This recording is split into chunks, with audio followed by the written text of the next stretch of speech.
여러분, 우리가 살아가는 매일매일의 의미가 참 중요하죠. 일상의 의미, 그 일상 속에서 찾는 기쁨과 행복을 발견하고 그것을 누리는 것이 참 중요하다는 생각이 듭니다. 지금처럼 코로나로 사방이 막힌 것 같고 딱히 우리가 할 수 있는 것도 없는 것처럼 느껴지는, 이렇게 무기력해지는 이때에 또 이런 생활이 반복되고 지연되면서 우리의 마음이 그럴 때가 많습니다. 날마다의 그 의미, 하루하루 살아가는 것의 의미를 우리가 묵상하며 살아가는 것이 많이 필요하다 생각됩니다. 하나님께서 주신 호흡으로 살아가는 이 하루, 오늘은 하나님을 즐거워하고 기뻐해야 하는 목적을 가지고 시작된 하루입니다. 성경은, 그리고 기독교 교회는 사람의 인생의 제일 되는 목적, 인생이 가장 중요하게 여겨야 할 삶의 목적이 하나님을 즐거워하는 것이라고 가르치고 있습니다. 그 말은 내가 오늘 하루를 살면서 다른 것들은 다 좀 실패하고 부족하고 막혀도 내가 꼭 이뤄내야 할 그 제일 첫 번째 것이 있으니 하나님을 즐거워하는 것이다, 바로 그런 가르침을 주는 뜻이 됩니다. 여러분, 요즘 어떻게 살고 계십니까? 요즘 그렇게 매일 하나님을 즐거워하며 살고 계십니까? 오늘 말씀 함께 읽었는데 이 말씀을 묵상하면서 바로 이 점을 생각해 보면 좋겠습니다. 호세아 9장도 계속해서 하나님께서 이스라엘의 타락과 그 죄를 지적하시면서 심판을 경고하시는 말씀이 나오고 있습니다. 본문의 첫 단락에 보면 5절에 이런 말이 나오는데요, 명절의 날, 여호와의 절기의 날, 이런 말이 나옵니다. 여러분, 명절날, 여호와 절기의 날, 그게 무슨 날입니까? 특별히 바로 구원하신 하나님, 나를 구원하신 하나님을 기억하고 감사하고 높이는 날입니다.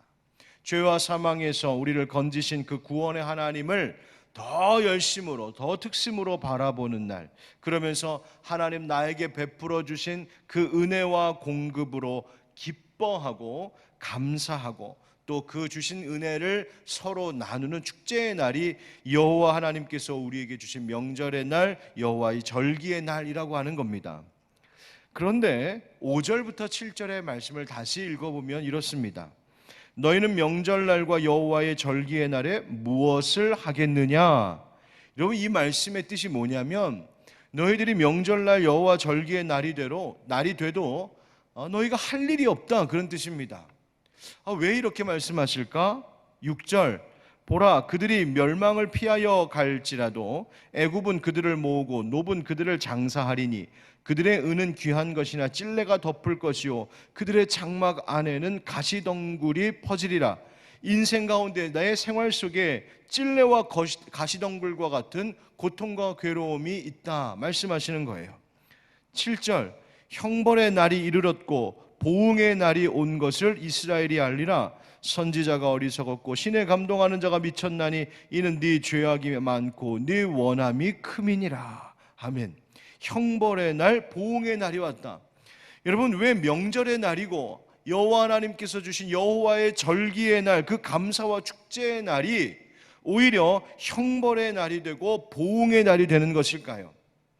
우리의 생활 가운데, 나의 지금의 현재 가운데 적용하자면 날마다 하나님이 주시는 기쁨으로 살아가야 되는 우리의 일상인데, 내가 하나님께서 베풀어 주시는 그 은혜로 하나님 주신 그 감사한 일들로 행복해하며 그렇게 매일매일을 기쁨과 감사로 살아가야 될 이 날인데, 오히려 우리 안에 그 기쁨과 감사는 사라지고 형벌과 보응의 날, 괴로움과 고통의 날이 될 것이다, 하나님 이렇게 말씀하고 계신다는 거예요. 왜 그럴까요? 7절 끝절의 말씀과 같이 이는 네 죄악이 많고 네 원한이 크민이라 말씀하십니다. 결국 우리의 죄 때문이라는 것이죠. 그래서 바로 이 점을 하나님께서 구체적으로 말씀하시면서 1절에 보면 이렇게 말씀하세요. 1절 다시 한번 우리 읽어볼까요? 1절 시작. 이스라엘아, 너는 이방 사람처럼 기뻐 뛰놀지 말라. 네가 음행하여 네 하나님을 떠나고 각 타작마당에서 음행의 값을 좋아하였느니라. 아멘. 자, 타작마당이 등장합니다. 여러분, 타작마당에서 이스라엘 백성들이 뭘 하고 있었냐면 바알을 숭배하는 축제를 벌이고 있었고, 바로 그 타작마당에서 우상 숭배하고 있는 이스라엘의 죄를 심판하시겠다고 경고하시는 말씀이 오늘의 말씀인 거예요. 여러분, 타작마당이 뭐 하는 곳입니까? 하나님께서 추수하게 하신 그 곡식들 타작하는 곳, 다시 말하면 하나님께서 주신 것을 기뻐하고 감사하는 자리입니다. 우리 옛날 농사 짓는 분들이 풍년이 왔네 하면서 그 풍년가를 부르면서 그렇게 즐겁게 노래해야 될, 하나님께서 내게 주신 것을 정말 기뻐해야 되는 그 날이 바로 이 그곳이 바로 타작마당이에요. 하나님 주신 기쁨과 감사의 자리입니다. 삶의 필요를 아시고 공급하시는 하나님 아버지를 기억하는 자리가 되어야 할 곳이지요. 또 일하면서 땀 흘려 수고한 모든 것이 헛수고가 되지 않도록 하나님께서 결실 거두게 하신 것, 그 은혜를 찬송하는 그 현장이 바로 이스라엘의 타작마당이 되어야 했습니다. 그런데 이스라엘 백성들이 그런 타작마당에서 뭐 했다고요? 바알을 숭배했습니다. 왜요? 당시 사람들은 바알이라고 하는 우상을 어떤 신으로 믿었느냐 하면 풍요의 신이라고 믿었기 때문이에요. 바알이라고 하는 이름이 어원적으로 그 셈족어를 보면 소유자다, 주인이다라고 하는 그 뜻을 가지고 있는데, 그래서 땅을 다스리는 자요, 땅의 주인이 바로 바알이다, 그렇게 생각했단 말이에요. 그래서 비와 이슬을 주관하는 바로 그 주인, 여러분, 이스라엘 백성들 그 물이 부족한 그 팔레스타인 땅에 비와 이슬을 관장하는 신이다, 대단하다고 생각했었겠지요. 그래서 그 바알이 비와 이슬을 주관하기 때문에 바알이야말로 농사를 잘 되게 하는 신이다, 풍요의 신이다, 그렇게 믿었던 겁니다. 이것이 바로 그 가나안 땅에 있었던 우상 숭배의 종교였어요. 그러니 당시 농사짓고 살던 사람, 바로 이스라엘 백성이 농사짓고 있었는데, 이 사람들에게 바알이라고 하는 우상은 다른 여러 어떤 신들보다 단연 돋보여 보였고 굉장히 매력적으로 끌렸던 그런 우상이었단 말입니다. 즉, 사람들이 뭐에 초점을 두고 살고 있었는지를 알 수 있죠. 여호와 하나님을 버리고 그 타작마당에서 바알에게 우상 숭배했다, 그 말은 이들이 농사 잘 되는 것, 수확이 많아지는 것, 그래서 내 집 창고가 가득 차고 넘치는 것, 이러한 물질의 풍요가 이스라엘 백성들 모든 삶의 중심이 되었고, 이 물질의 풍요가 결국 종교생활, 신앙생활에도 기준이 되어버렸단 말입니다. 그렇게 타락했다는 것이죠. 그런데 그런 이스라엘 백성에게 하나님 오늘 뭐라고 말씀하시냐 하면, 이스라엘 백성들이 그렇게 타작마당에서 우상 숭배하면서 간절히 바라고 기대했던 것, 즉 그들의 결실이 풍성하고 그 창고가 차고 넘치는 것, 그 기대와는 전혀 달리 오히려 이스라엘 백성들이 바라지도 않았고 기대할 수도 없었던, 예상하지도 못했던 그런 결과만을 초래하게 될 것을 하나님이 말씀하고 계십니다. 어떤 일이 벌어졌을까요? 2절 말씀 보십시오. 2절에 타작마당이나 술틀이 그들을 기르지 못할 것이며 새 포도주도 떨어질 것이요. 아멘. 여러분, 타작마당이나 술틀이 여러분 그들을 기른다, 기르지 못한다, 이 말이 무슨 뜻이겠습니까? 타작마당과 술틀에서 나오는 그것이, 즉 먹을 것과 마실 것이 너희를 먹여 살리고 길러줄 것이라고 기대했느냐 하시는 말씀이에요. 그렇게 되지 않을 것이다. 새 포도주가 떨어질 것이다. 너희들이 그렇게 얻고자 했던 풍성한 수확, 그 포도주 틀에서 새 포도주가 흘러 넘치는 기쁨, 그 모든 기쁨이 사라질 것이다. 그러니까 먹고 마실 것 기대했지만 너희들 그거 다 없을 것이고 너희들의 삶의 영혼의 기쁨도 다 사라질 것이다 말씀하시는 겁니다. 즉 그들을 먹여 길러주시는 것은 타작마당이나 술틀이 아니라 하늘의 하나님 아버지이심을 너희가 잊어버렸구나, 하나님께서 책망하시는 말씀이에요. 3절 말씀 보세요. 그들은 여호와의 땅에 거주하지 못하며 에브라임은 애굽으로 다시 가고 아수르에서 더러운 것을 먹을 것이니라. 아멘. 하나님께서 주신 땅, 그 가나안 땅에서 하나님께서 하늘로부터 공급하시는 것을 먹으며 살아갈 은혜의 백성들이 어떻게 된다고 합니까? 애굽 땅으로 다시 끌려갑니다. 종노릇 하던 그 땅, 아수르에 끌려갑니다. 거기서 더러운 것, 즉 부정한 것, 우상에게 바쳤던 것, 그러한 것들을 먹어야 할 것이다 말씀하시는 거예요. 하나님 백성의 거룩함이 다 사라지고 빼앗기고 그저 세상에 속한 자로 살아가게 되는 이 비참한 일이 이스라엘 백성들에게 있을 것을 하나님이 경고하신 겁니다. 4절 상반절에도 보면 그들은 여호와께 포도주를 부어드리지 못하며 여호와께서 기뻐하시는 바도 되지 못할 것이라. 아멘. 하나님의 기쁨되라고 세우신 택하신 그 선민된 백성들이 오히려 하나님의 진노를 일으키는 존재가 되어버린다는 것이죠. 여러분, 타작마당에 그곳에서 하나님의 은혜를 경험해야 되는 바로 그 자리가 오히려 우상숭배의 자리가 되었다. 여러분, 이것이 우리에게 가져다주는 깨달음이 있습니다. 여러분, 오늘 우리의 일터 생각해 봐야 될 것 같아요. 내가 열심히 수고하며 땀 흘려 일하는 매일 가장 많은 시간을 보내고 있는 직장, 우리는 거기서 필요한 것을 얻기를 간절히 원하며 살아갑니다. 그러니 열심히 일하며 살지요. 또 사업하시는 분들은 그곳이 사업터, 사업장일 수 있고, 장사하시는 분은 그 장사하는 그곳이 바로 타작마당이기도 하고요. 꼭 밖에서 일하는 분뿐만 아니라 가정에서 살림하시는 주부들에게는 그 살림의 현장이 또 타작마당이 되고, 또 공부하는 학생들에게는 학업의 현장이 타작마당이 되는 것이죠. 여러분, 바로 그 모든 타작마당은 결국 우리의 삶의 일상을 이야기하고 우리가 무엇을 얻고자 수고하는 현장을 이야기합니다. 그런데 바로 거기에 하나님께서 은혜 주시겠다고 약속해 주셨는데, 혹시 우리가 내 삶의 나의 타작마당을 우상숭배의 자리로 만들어버리고 있지는 않은지 생각해 봐야 됩니다. 거기에 꼭 우상단지 가져다 놔야, 무슨 신상 세워놔야 거기가 우상숭배하는 신당이 되는 것이 아닙니다. 내가 나의 일상에, 내 타작마당에서 나는 어디에 초점을 두고 살고 있는가, 내가 무엇을 기준으로 삼으며 살고 있느냐, 바로 이것이 문제입니다. 나의 타작마당에서 하나님보다 물질의 풍요가 먼저가 되고, 하나님보다 세상의 것을 먼저 찾고, 하나님의 말씀보다 세상의 어떤 것이 내 생활, 내 일상의 기준이 되어버릴 때, 나의 타작마당은 하나님 앞에 영광 돌리는 감사와 축제 예배 현장이 아니라 오히려 우상 숭배하는 더러운 땅이 되어버린다는 사실을 잊지 말아야 합니다. 여러분, 하나님께서 우상 숭배하는 것을 얼마나 끔찍하게 여기시는지 9절 말씀이 그것을 말해주고 있어요. 9절을 보십시오. 그들은 기브아의 시대와 같이 심히 부패한지라 여호와께서 그 악을 기억하시고 그 죄를 벌하시리라. 아멘. 여러분, 기브아의 시대, 여러분 기브아의 시대가 뭘 말하고 있는지 아십니까? 이 기브아의 사건, 그러면 이스라엘 백성들에게는 아주 끔찍한 기억을 떠올리게 하는 일입니다.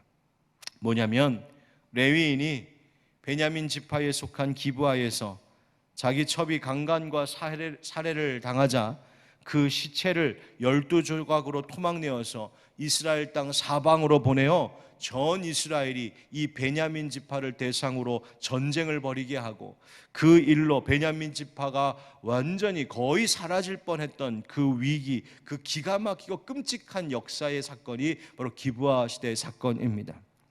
영적으로 타락했던 어두웠던 시대요, 사람들이 그렇게 음란했고 잔인했던 그 추악한 역사가 바로 기브아 시대의 역사입니다. 그런데 하나님께서 마치 그때와 같이 너희가 부패했다, 하나님께서 이스라엘 백성들을 경고하신 거예요. 그래서 그 악을 기억하시고 그 죄를 벌하신다고요. 여러분, 혹시 오늘날 우리가 기브아 시대의 사람들과 같이 그렇게 추악한 죄 가운데 있지는 않은지 이 시대를 돌아보고 우리가 하나님 앞에 회개해야 될 줄 믿습니다. 특별히 여러분, 우리가 무엇을 먹고 살기를 사모하며 간구하며 살 것인가, 이것을 결정하는 것이 중요합니다. 여러분, 좋은 음식 먹으라는 얘기 아닙니다. 미식가 되라는 말 아닙니다. 맛있고 비싼 음식 먹자는 말 아니죠. 거룩한 음식을 먹는 자가 되어야 합니다. 하나님이 공급하시는 것, 그것 사모하며 사는 자 되어야 됩니다. 왜요? 결국 나의 존재라고 하는 것은 내가 무엇을 먹느냐가 나를 결정하기 때문입니다. 내가 어제 먹은 그 음식이 내 살과 피가 되는 것입니다. 내가 무엇을 먹었느냐가 내 인생, 내 존재, 내 정체성을 결정합니다. 여러분, 무엇을 먹고 사십니까? 누구에게 공급받는 것으로 오늘을 또 살려고 하십니까? 내가 무엇을, 누구로부터 오는 것을 공급받느냐가 결국 내가 누구에게로부터 낳고 누구에게 의지하고 누구의 돌봄을 의지하며 사느냐, 내 존재의 정체성을 밝히는 것이기 되기 때문입니다. 여러분 기억하십시오. 예수 믿는 그리스도인들, 하나님의 백성 된 성도들은 하늘의 공급을 받으며 살아가는 자들임을 잊지 않기를 축복합니다. 여러분, 우리는 하늘 식탁에 참여해야 되는 사람들입니다.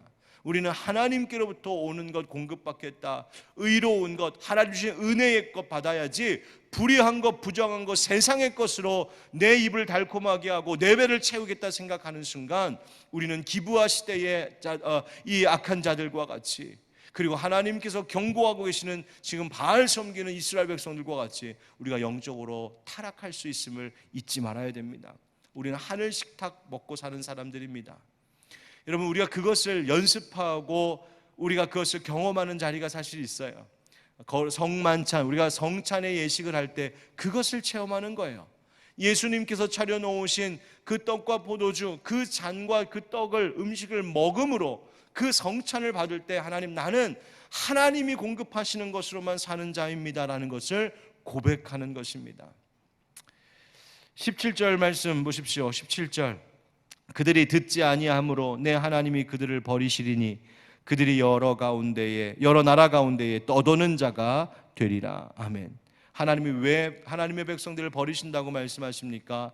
그들이 듣지 아니함으로, 하나님의 말씀을 들음으로, 그 말씀의 공급함으로, 하나님의 말씀의 은혜로 나를 채우고 내 영혼을 채우고 하나님이 내가 수고한 대로 먹여주시는 것, 그거 받으며 살아가야 될 우리들인데, 그것 듣지 않고 하나님 공급하시는 것 아니 다른 것 가지고 살려고 하니까 우리가 하나님의 버림받는다 하나님 경고하시는 거예요.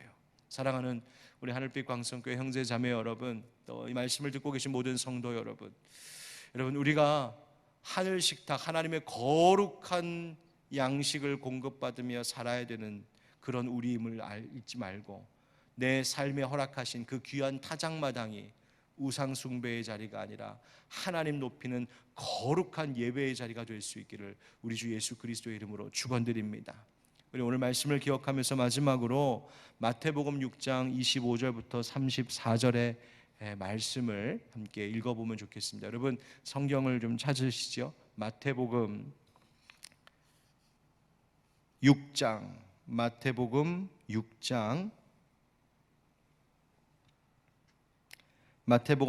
25절부터 34절까지 저와 여러분이 한 절씩 하나님의 말씀을 이제 마지막으로 함께 교독함으로 오늘 말씀을 마치겠습니다. 마태복음 6장 25절입니다. 그러므로 내가 너희에게 이르노니 목숨을 위하여 무엇을 먹을까, 무엇을 마실까, 몸을 위하여 무엇을 입을까 염려하지 말라. 목숨이 음식보다 중하지 아니하며 몸이 의복보다 중하지 아니하냐. 공중의 새를 보라. 심지도 않고 거두지도 않고 창고에 들이지도 아니하되 너희 하늘 아버지께서 기르시나니 너희는 이것들보다 귀하지 아니하냐. 너희 중에 누가 염려함으로 그 키를 한 자라도 더할 수 있겠느냐. 또 너희가 어찌 의복을 위하여 염려하느냐.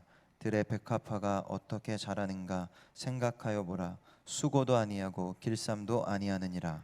그러나 내가 너희에게 말하노니 솔로몬의 모든 영광으로도 입은 것이 이 꽃 하나만 갖지 못하였느니라. 오늘 있다가 내일 아궁이에 던져지는 들풀도 하나님이 이렇게 입히시거든 하물며 너희일까 보냐. 믿음이 작은 자들아. 그러므로 염려하여 이르기를 무엇을 먹을까, 무엇을 마실까, 무엇을 입을까 하지 말라. 이는 다 이방인들이 구하는 것이라. 너희 하늘 아버지께서 이 모든 것이 너희에게 있어야 할 줄을 아시느니라. 그런즉 너희는 먼저 그의 나라와 그의 의를 구하라. 그리하면 이 모든 것을 너희에게 더하시리라.